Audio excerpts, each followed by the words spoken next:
Install Android 11 on Oukitel C11 Pro via LineageOS 18.1.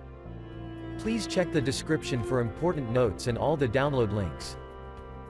First download ROM and GApps packages, then transfer the downloaded files to the phone storage, link is in the description below. Step 2. Boot your device into TWRP recovery. Once in TWRP, click on Wipe, Advanced Wipe, and select the check boxes, as shown in the image, excluding internal storage. Step 4. Swipe the button to wipe the device. Step 5. Go back to the recovery main screen, and tap on the Install button. Step 6. Navigate to the storage, and select the ROM zip file. Step 7. Finally, swipe the button on the screen, to install ROM file. Step 8. Flash the GApps zip package, in the same manner.